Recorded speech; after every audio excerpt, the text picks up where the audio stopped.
a gente entrar nesse assunto. Porque... Não, porque assim, só pra resumir, ver se todo mundo entendeu. Por que eu expliquei tudo Exato. isso? Pra mostrar por que esse território é importante pra Rússia. Como ao longo do tempo, Não, pra mim essa tá briga, muito claro, essa briga sempre existiu. E na verdade, essa briga não é só entre a ideia de Rússia e Estados Unidos, ou Europa e Estados Unidos, mas numa escala ainda maior, num tabuleiro de war ainda maior, é uma disputa entre a potência continental, a maior potência continental e a maior potência marítima da história. Continua sendo a disputa por isso. A disputa por isso e aquela... Essa daqui é a maior potência do mundo? Não, a China é maior que a Rússia. É isso que eu ia falar, porque a gente tá falando dos Estados Unidos e Rússia, mas tem um terceiro player aqui... Que é maior que a Rússia. É? Muito maior. Mas a preocupação, dentro dessa mesma lógica, desse tabuleiro do continental e do marítimo, é a China está recriando a sua antiga Rota da Seda. Belt and Road Initiative. Que é um projeto que antes a China se conectava no mundo por dentro.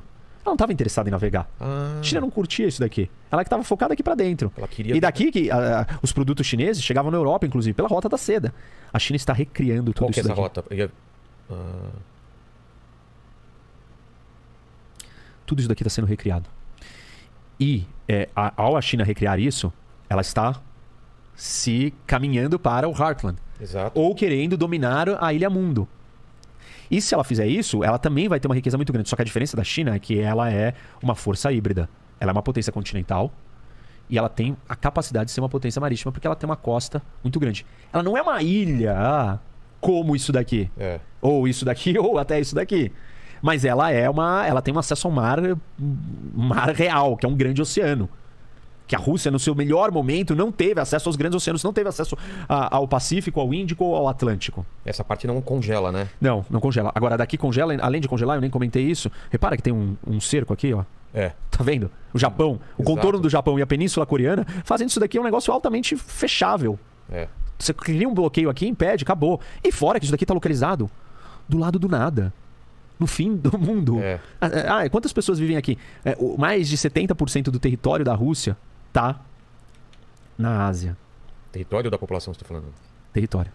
Entendi. E só 20% da população tá aqui. Entendi. E pra você trazer coisas pra cá, que não é nada, que aqui é a Sibéria, que esse território aqui é muito difícil, congelado, horrível, não serve você tá aqui. Claro, você não quer perder isso daqui, mas não é um lugar de acesso natural como aqui. Entendi. Como o Mar do Sul da China, como o Oceano Pacífico direto. Deixa eu ver se eu entendi então, professor Roque. A gente colocou aí, né, Lene, vamos tentar entender esse panorama do war aqui. Rússia tá ferida, teve o grande império lá, teve a União Soviética, agora eles perderam tudo isso daqui, não tinha força, agora eles estão tendo força. Porque eu imaginava, antes de começar a estudar isso, que era uma coisa mais de ego do que uma necessidade vital para a sobrevivência. A Rússia está brigando pela própria sobrevivência como potência. Se eles abrirem mão dessas coisas, eles vão virar... Eles vão estar sujeitos a decisões que vêm da OTAN. Eles vão estar vulneráveis. Eles levantarem a mão, os caras falam, então vão lá e vai ser fácil de serem dominados, é isso? Isso. E óbvio que nós estamos falando desse tabuleiro que não podemos deixar uma força dominar tudo isso daqui, porque se uma força dominar tudo isso daqui, domina o mundo inteiro. Então, aqui tem um problema para a Rússia. A Rússia vê isso como um problema. Mas o contra-argumento a isso é o seguinte: o projeto russo de ocupação disso daqui é na força. Exato. O projeto de expansão disso daqui não é na força. Exato. Se junta quem quer. Ucrânia, você não quer fazer parte da União Europeia? Tudo bem. Seja feliz aí. Porque até hoje a Ucrânia não... Porque os russos não deixaram. Como? Porque o que acontece com a crise da Ucrânia? A Ucrânia elege um presidente que é alinhado com Putin. E a União Europeia, Yanukovych. Essa eleição é... Isso é 2012. Tá. Né? Nesse período, 2013, na verdade, o Yanukovych vai lá e a União Europeia tenta fazer um acordo com a Ucrânia. O Putin chama ele e fala assim, opa, não. Aí ele recua. Mas qual que é a força do Putin? Que ele fala, se você fizer isso, eu faço isso? É um aliado dele. Tá. É um amigo dele. Tem relação com ele, com as forças políticas que colocaram ele lá. E aí, quando ele diz isso, o que acontece? A população da Ucrânia, uma parte da população quer estar com o Ocidente. Olharam para o que aconteceu na Polônia, depois que se juntou na União Europeia, e falaram, eu quero isso para mim também. Eu quero fazer parte dessa União Europeia, eu quero ficar mais rico, eu quero prosperidade, eu quero liberdade, eu quero viver de outro jeito. Eu não quero mais viver sendo dominado pelos soviéticos, pelos russos. E sai na rua protestando contra a decisão dele de não negociar com a União Europeia. Isso quando? Isso em 2013. Isso se chama Euromaidan, que são os protestos na praça e derrubam o governo. Antes de derrubar, ele responde com violência, você tem choque, começa a se mobilizar a população, tem um monte de guerrilhas e lutas. e acaba derrubando o presidente, o Yanukovych, e ele foge para a Rússia.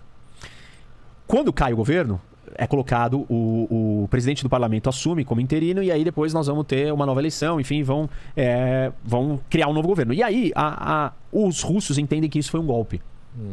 Isso foi um golpe contra o seu aliado. Isso é o Ocidente que está manipulando a cabeça das pessoas, as eleições, tudo. Aqui no meu vizinho. No meu quintal, no meu vizinho, e querendo que eu me cercar. Então, o que acontece nesse momento? A Rússia começa a falar, não, isso daqui não vai dar certo. E aí, a retaliação do parlamento ucraniano vamos abolir o idioma russo da língua oficial da Ucrânia. O quê? Nossa, quando eles fazem isso, aí o Putin fala, esse negócio não vai ficar bom para os russos que vivem ali. Aí ele decide, e nesse momento a Rússia já tinha, faz tempo aqui, uma base naval na Crimeia. Ainda, mesmo depois dessa nova eleição? Desde antes. Mas continuou, mesmo depois que o cara fugiu e tal. Era um acordo de longo prazo, a base naval estava ali, porque é a única base de acesso de água quente para os russos. E aí, o Putin decide que ele não pode perder a Crimeia. Quer pegar outro mapa agora? Acho que é melhor, né? Mais perto. Bem lembrado. Eu tinha até esquecido dele. Agora sim. Olha só, hein, Lene? Fala num cara preparado aí, hein? Hoje coube tudo, hein? Cara, agora dá pra entender melhor aqui. É verdade. Aqui é a Crimeia. Crimeia, isso. Agora, cadê esse apagador? A gente tem que apagar antes de destruir tudo. Tá. Crimeia aqui, Sevastopol, é a base. Por que a Crimeia é importante? Repara que ela é uma península, né, avançada. Ela te dá uma posição estratégica de navegação que ninguém tem. Se você tá aqui, você chegar aqui no meio, você tá longe. Você tá aqui, qualquer lugar que você tiver, ninguém tá tão projetado à frente. Turquia, pra cá, pra Europa. Se você tá projetado aqui na frente, você tá passos à frente. Qualquer navio ou força naval que sair aqui, você já consegue interceptar, consegue bloquear, consegue fazer a diferença. Então, ele decide que ele não pode perder a Crimeia. Por essa razão de ser um lugar estratégico para acessar o mundo naval, porque a Rússia não tem acesso naval ao mundo direito. E aí ele anexa a Crimeia. Como? Simplesmente ele coloca uma combinação de ações, né? Ele nomeia um prefeito da cidade, um cidadão russo. Aí tem milícias, que são soldados russos que não estão usando uniforme russo, dão suporte. Tem uma base naval russa que os soldados saem com tanques ou veículos blindados nas cidades. E eles fazem um referendo com a população. Desse referendo, a maioria da população era de descendência, etnia, e falava russo. Então queria estar com a Rússia. Ah, entendi. A maioria. Mas nem todo mundo pode votar, e você não faz um referendo de um pedaço do país sem incluir o resto do outro país inteiro. Você tem que incluir a Ucrânia inteira. Claro. E não foi o que ele fez. E mesmo assim o referendo é fraudado e tal. E aí ele acaba criando problemas com a comunidade internacional, porque isso é uma anexação de um território. Então esse é o primeiro passo. Se eu falei que há 80 anos não acontecia, em 2014 aconteceu. Mas não foi uma guerra. Foi ele abocanhar um território e anexar e todo mundo aceitou. Entendi. Então ficou por isso. Isso foi quando? 2014. 2014 e o mundo olhando já meio preocupado. O mundo olhando, preocupado, condenou, não reconheceu, mas isso não muda nada, e impôs um monte de sanções contra a Rússia. Tipo? Sanções econômicas. Sanções do tipo tal banco, os ministros, secretários, oligarcas, pessoas próximas. As sanções atrapalham a economia russa. E isso cria algum problema. Mas na sequência ele não está contente só com isso daqui. Ele em 2014, na sequência, tem uma região aqui no leste da Ucrânia, separatista, ou com muitos russos vivendo ali que querem se separar e aproveitam o momento, não querem, mas são instigados pelo Putin, pela Rússia, aproveitam o momento e começam a entrar em choque com as forças ucranianas. Os russos indiretamente estão apoiando e depois eles acabam intervindo aqui de formas ocultas, soldados não uniformizados. Eu não entendo direito, assim, a Ucrânia é uma coisa misturada, porque você tem russos lá dentro e tem gente que não tá afim não gosta muito dessa influência russa. Então o exército da Ucrânia é coeso ou mesmo dentro dele tem... Não. Bom, ele é coeso porque eles são com ucranianos que defendem e percebem a sua identidade nacional ucraniana. Entendi. Existem soldados e militares ucranianos que desertam no meio dessa história toda? Vários. Ah, tá. O general aqui da Crimeia, quando a Rússia anexou, ele mudou de lado. Os russos viraram e falaram pra ele: olha, te pago mais e te dou passaporte e cidadania russa. Ele falou, tá bom. Beleza. E vários fizeram isso. Entendi. E os russos incentivam eles a fazerem isso. Por que tem russo em todos esses lugares? Por causa da Guerra Fria, da União Soviética, que ocupou todos esses territórios. Desde aquela época. Os soviéticos, eles planejaram a inserção de russos em todos esses lugares. Para fragmentar, para enfraquecer, para ter um olhar deles ali dentro. Tiraram gente daqui. Os russos tiraram o povo tártaro, que são povos de origem turca, muçulmana, da Crimeia. Quando eles anexam a Crimeia lá atrás, em 1700 e pouco, eles já retiram o povo original daqui. Então isso acontece, essas engenharias sociais acontecem ao longo de todo o território. Eles mudam as fronteiras. Ele pegou a Crimeia e deu para a Ucrânia. Colocou na Ucrânia, porque a Ucrânia era parte da União Soviética. Então tanto fazia estar na Ucrânia ou estar com a Rússia. Entendi. Aí quando veio a independência, ele falou, não, mas a Crimeia era minha antes. Mas bom, agora já era, você se perdeu. Bom, mas aí começa o problema aqui, nessa região. Essa região separatista, ela tá querendo se juntar à Rússia. E aí, desde 2014, os confrontos continuam. O episódio mais marcante, talvez, que chamou a atenção do mundo para isso, foi quando o avião da Malaysian Airlines, lembra? Foi abatido e caiu. Aliás, eu tava em Moscou quando isso aconteceu. E eu até dei várias entrevistas. Lá, velho? Tava visitando. Tá. Mas aí aconteceu um negócio. Nossa. Eu entrei ao vivo em todos os veículos. Eu entrei transmitindo o que tava acontecendo ali. Abateram e derrubaram o avião. E quem que derrubou? Armamento russo na mão desses rebeldes que são ucranianos que falam russo, de etnia russa, ligados com os russos, que queriam fazer parte, queriam pegar esse território deles e se juntar com a Rússia, estimulados e incentivados pelo Putin, pela Rússia. O que acontece? Isso daqui fica desse jeito. A Rússia dominou a Crimeia. Aqui não evolui, mas quem tem controle do território são os separatistas, né? E aí, de repente, em abril do ano passado, o Putin começa a trazer soldados para a fronteira. Fazer as tais manobras, os exercícios militares. Ele tira do resto das outras fronteiras? Tira aqui até da Sibéria e traz gente para cá. Aliás, dado interessante, acho que é desde 1920 que ele não deixava as fronteiras com a China e com a Mongólia tão desprotegidas. Com contingente tão baixo de soldados. Pra você ver o quanto que ele mobilizou e o quanto ele está interessado nisso daqui e o quanto ele se sente seguro na relação com a China hoje. Quando ele faz isso, né, o Ocidente fica olhando, tá todo mundo olhando, ninguém acha que vai dar nada. O que esse pessoal fica fazendo aí? Eles estão se preparando.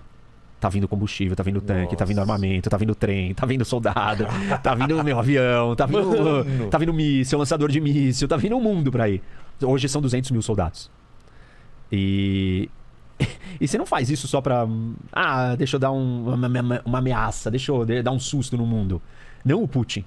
Ele não é esse cara. Não, porque ele entende como que funciona a política internacional. Ele sabe que se você blefar e não entregar, você vai ser visto como uma pessoa fraca. Entendi. E se você for fraco, uma das ferramentas da política internacional é a ameaça. É você virar pro outro e falar assim, olha, vai ter consequências. Que consequências? Quem é você? Ó aqui meu histórico. Ó o que eu já fiz. Entendi. Ó quais são as minhas consequências. Se os Estados Unidos ameaçam um país de algo, essa ameaça ela é crível. Por quê? Os Estados Unidos se envolve em vários conflitos e tal. Agora, se o Brasil vira pra Argentina e fala, olha, Argentina, não faça isso. Argentina, o que vai acontecer, Brasil? Você não tem histórico, você não tem credibilidade, você não faz. E o Putin entende essa lógica muito bem. Ele é um ex-KGB, né? Serviço secreto, russo, soviético. Bom, e aí, o que aconteceu nos últimos dias? Essas províncias, lá em 2014, se declararam independentes. Esse pedaço aqui, que é mais ou menos o pedaço que está controlado pelos russos. Mas o tamanho do estado mesmo, ele é mais ou menos isso, vai. Tá. São 2 provincionas. Esse pedaço aqui é controlado por ucraniano. E a Ucrânia domina, tem soldados aqui e tal, e tá em confronto com esse pessoal daqui. Desde 2014, o tempo inteiro acontecendo isso. Agora o Putin virou e falou assim, tudo isso daqui é um país independente. O parlamento russo aprovou, e o Putin veio a público anteontem, esses dias, e falou as regiões de Donbass, que é o nome dessas 2 regiões, Donetsk e Luhansk, são países independentes. Eu reconheço a independência deles. E eu estou enviando tropas para garantir que isso... para manter a paz. E aí, ele já enviou as tropas? Elas já estão aqui dentro. E nessa região onde tinha ucraniano não Não, essa não, eles estão aqui. Estão aqui? Estão aqui. Agora, neste momento, tem muitas tropas russas aqui. Dentro da Bielorrússia. Participando de um exercício militar que está acontecendo há alguns dias, semanas. Então é amiguinha da Rússia? Mega amiga. Tá. Aliás, eu troquei, né? Eu falei que um era o Little Russians, era esse, e o White Russians é esse. Eu falei invertido, acho. Esse aí é Little Russian? Não, esse. Esse, tá. E aí tem um exercício militar e eles estão aqui posicionados. O maior contingente está aqui, na fronteira, próxima à Ucrânia. Os russos estão posicionados... Kiev está aqui, pertinho. Está muito perto de Kiev. E a grande dúvida é, o Putin vai atacar Kiev? Os americanos, o serviço de inteligência americano falou, vai. Falaram que vai? Falaram. A gente está falando isso faz 2 semanas. Ele não vai se contentar com isso, ele vai atacar Kiev. Ele não parece um cara também, é o que você falou, não parece um cara que fica ameaçando e não faz. Mas aí que tá. As consequências disso é o mundo inteiro se unir contra a Rússia ou não. Depende do que você chama de se unir. Se unir é a mesma coisa que aconteceu quando a Alemanha e Japão e aconteceu aquilo lá, de ter essa consequência, de eles serem tratados como grande mal a ser combatido. Nem a Europa. Você entendeu? Entendi. Nem a Europa nem os Estados Unidos colocarão nenhum soldado aqui pra defender a Ucrânia. Por quê? Porque eles não estão preparados pra entrar numa terceira guerra mundial pela Ucrânia. Basicamente isso. Eles não se prepararam durante os anos? Não, eles não querem fazer uma terceira guerra mundial pela Ucrânia. Ninguém quer. Não. Os europeus menos eles ainda. Eles vão assistir acontecer isso. Bom, mas isso vão recriminar. Isso é uma repetição da história. Eles assistiram isso com Hitler. Exato. Falaram, não, mas é só aquele ali, deixa tudo lá bem, não, Polônia, é só Polônia, né? não, só... Aí chegou uma hora que foi tarde demais. E o Putin, então, ele espera que isso aconteça, que não tem uma reação. Ele tem certeza que não vai ter. Tem certeza. E ele tá certo. Mas não haverá uma reação militar do Ocidente para proteger a Ucrânia. O que o Ocidente vai fazer? Dar armas, já está dando desde 2017. Para ucranianos? Para a Ucrânia. Nossa. Está dando armas para os ucranianos se defenderem. Quem que tá desesperado aqui? Quem que você acha que tá desesperado nessa história? A Polônia de novo. Isso. É óbvio. Todos os países, esses três aqui, Estônia, Letônia, Lituânia, estão desesperados. Polônia tá desesperado. Porque você tá falando que vai acontecer... gostei de aqui não aconteceu nada. Ele vai vir para cá também, o Putin? Se ele recuperou esse território inteiro. Esse daqui é o maior estado em população das ex-repúblicas soviéticas. De todas as ex-repúblicas soviéticas, o Cazaquistão é maior em tamanho. Mas em população, a Ucrânia é maior. São mais de 40 milhões de pessoas aqui. A Ucrânia é o primeiro, é a mais importante a ser recuperada. Mais importante. E ela é mais chave, porque o Putin disse no discurso dele de 2 dias atrás que não existe nação, país ucraniano independente. Que a Ucrânia é uma invenção dos russos. Dos russos? Dos soviéticos, dos russos. Que esse país não existe, que eles são irmãos e que eles são russos. Na verdade, que não existe diferença entre russo, da Rússia e russo, por isso que é White Russians, ou russos brancos, tudo. Little, pequenos russos, é tudo russo. Isso daqui é tudo russo pra ele. Só que ele ignora que existe um idioma, uma cultura, uma história, uma identidade nacional de um povo que foi dominado em momentos pelo Império Polonês, por vikings, por mongóis, por todo tipo de gente. O que a grande preocupação aqui? Como que isso vai acontecer? Primeiro, né? O que ele vai fazer em Kiev? Ele vai entrar em Kiev, ocupar, derrubar o governo e sair? Se ele fizer isso, aí volta um outro governo depois, ele não tem controle sobre o país. Se ele vier ficar e entrar em Kiev, ele vai ficar numa guerra urbana. E uma guerra urbana numa cidade desse tamanho, num país que não quer ser dominado pela Rússia, é uma guerra de guerrilha. Sangrenta e... Interminável. Interminável. Porque ela não acaba. Você vai ter que exterminar todo mundo pra acabar. Enquanto tiver 100 ucranianos ali lutando, é um sniper, né? Um atirador no alto de um prédio, dá um tiro no tanque, explode um tanque. Carro-bomba. É guerrilha, é assimétrico o conflito. E aí Mas a Rússia as baixas são altíssimas. A Rússia não quer isso. Assim, se ele estiver caminhando pra isso, é uma loucura. Ele tá num outro nível de loucura. Você acha que não é isso que ele vai caminhar? Eu acho que não tem como. Só que ninguém conseguiu entender o que ele quer fazer com Kiev, se ele não vai fazer isso. Tem gente que tá aventando a possibilidade de ele entrar, derrubar, sair, fazer um cordão em volta da cidade. Isolar a cidade por fora e não ficar na guerra urbana. Sei lá. Nossa.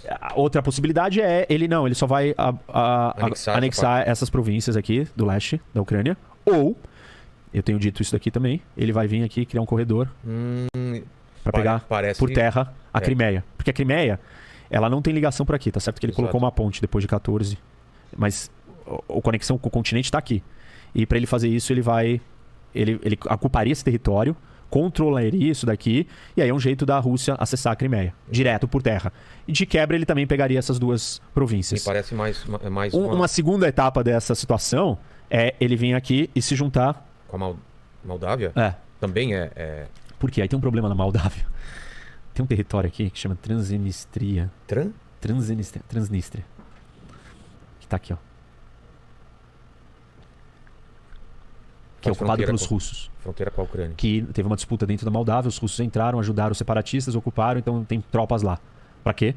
Para evitar que a Moldávia se junte com o Ocidente, para influenciar o que acontece aqui dentro, para evitar que esse acesso aqui do Mar Negro por cima, que chama Gap da Bessarábia, que a Moldávia era Bessarábia antes, que é o Gap da Bessarábia, que é um corredor aqui que conecta... Porque o corredor aquele corredor do norte da planície europeia, ele vem aqui por cima E aí ele se divide aqui e desce aqui ao lado dos Cárpatos, porque os Cárpatos, né, estão vindo por aqui. Também não tem nada natural que impeça esse corredor. Isso, e na verdade esse corredor ele serve muito mais para chegar no Mar Negro. Tá. E ele é estratégico importante. E aí se ele fizer isso, ele corta o acesso da Ucrânia ao Mar Negro. Aí ele transforma a Ucrânia em um país sem saída para o mar. Todo isolado. Totalmente problemático, difícil, mas não vai ser muito fácil de sobreviver.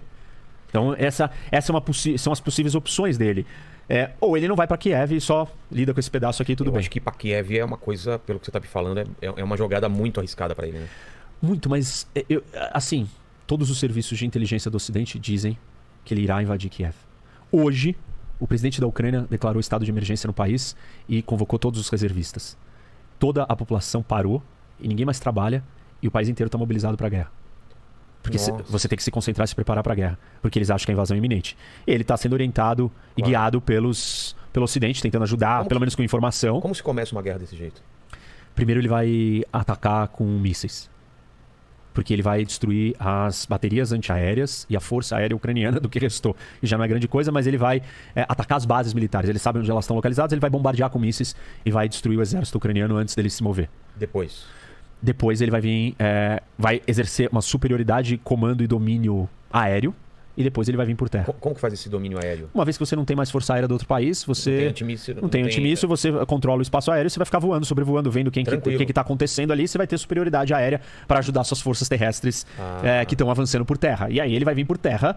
Que vem a terra e vem um avião bombardeando aqui. Isso, se tem resistência aqui, o avião avança e ataca antes, helicópteros e tal, e vai caminhar. É uma guerra perdida para a Ucrânia. Se a Rússia quiser mesmo avançar, eles não têm o que fazer. Só resistir. Mais ou menos. Ah, é? Em 1939, a Rússia decidiu que ela iria ocupar a Finlândia.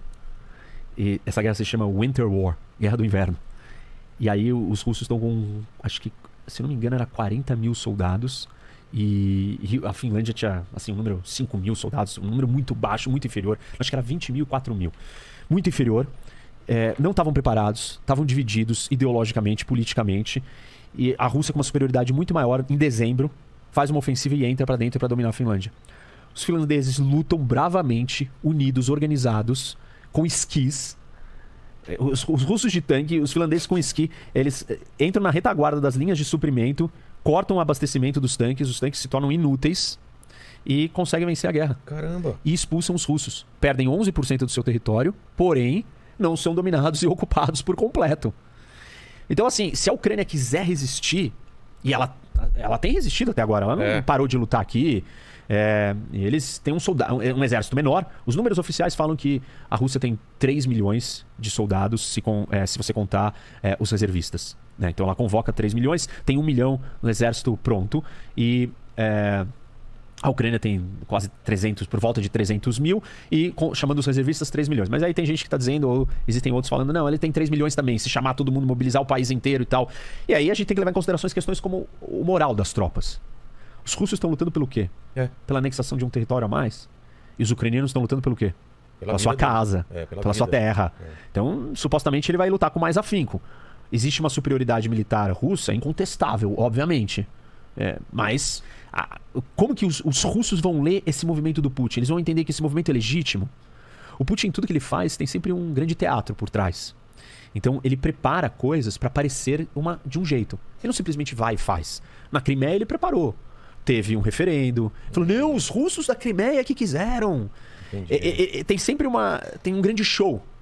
E esse show faz parte da motivação dos russos que estão aqui dentro e dos russos dentro da Rússia. Para criar as razões pelas quais ele está fazendo isso. Entendi. E o Ocidente tem falado que ele está preparando, né, ações fictícias para dizer. Muitas das coisas já aconteceram aqui. Ele disse que encontrou uma cova com vários ucranianos russos mortos e que aconteceu um genocídio.